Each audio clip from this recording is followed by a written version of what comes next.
పరమ పవిత్రమైన కార్తీక మాసం నిన్నటితో ముగిసింది. ఈ రోజు నుంచి విష్ణు ప్రీతికరమైన మార్గశిర మాసంలోకి అడుగుపెట్టాం. ఈ సందర్భంగా మార్గశిర మాస విశిష్టతను తెలుసుకుందాం.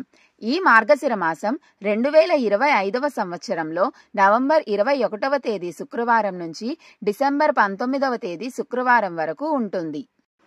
మార్గశిర మాసం అనేక పర్వదినాల సమాహారం.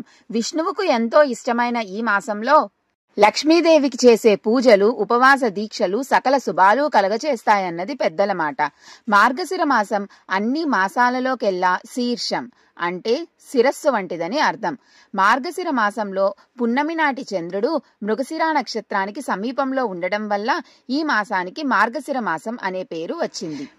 ప్రత్యేకంగా లక్ష్మీ అమ్మవారికి ఈ మాసంలో 5 గురువారాలు పూజ చేస్తే డబ్బు సమస్య ఉండదు. సాధారణంగా గురువారంను లక్ష్మీవారం అని కూడా అంటారు. మార్గశిర మాసంలో వచ్చే 4 గురువారాలలో చేసే ఈ పూజను మార్గశిర లక్ష్మీవార వ్రతం అంటారు. సంవత్సరానికి ఒక్కసారి వచ్చే మార్గశిర మాసంలో అన్ని గురువారాలలోనూ పుష్యమాసంలో వచ్చే మొదటి గురువారం నాడు ఈ పూజను ఆచరించడం సర్వశ్రేష్టం. మార్గశిర మాసంలో ఈ వ్రతాన్ని ఆచరించడం వల్ల రుణ సమస్యలు తొలగి శ్రేయస్సు, సంపద, ఆరోగ్య భాగ్యం చేకూరుతాయని విశ్వాసం. ఈ లక్ష్మీవార వ్రతం గురించి పూర్తిగా నేను నెక్స్ట్ వీడియోలో చెబుతాను. ఈ మార్గశిర మాసం శ్రీ మహావిష్ణువుకు, శ్రీ మహాలక్ష్మీదేవికి, సూర్య భగవానుడికి కూడా ప్రీతికరమైన మాసం.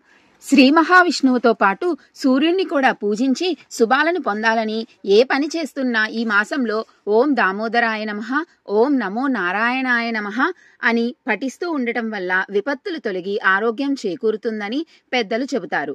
ఈ మార్గశిర మాసంలో లక్ష్మీ గురువారాలలో ప్రత్యేకంగా కనక మహాలక్ష్మి అమ్మవారిని ఆరాధించడం వల్ల ధనానికి ఎటువంటి లోటు ఉండదు. పూర్తి వివరాలు నేను నెక్స్ట్ వీడియోలో చెబుతాను. తప్పకుండా ఈ మార్గశిర మాసంలో గురువారాలలో లక్ష్మీ అమ్మవారిని పూజించండి. ఆ అమ్మ అనుగ్రహం తప్పకుండా పొందుతారు.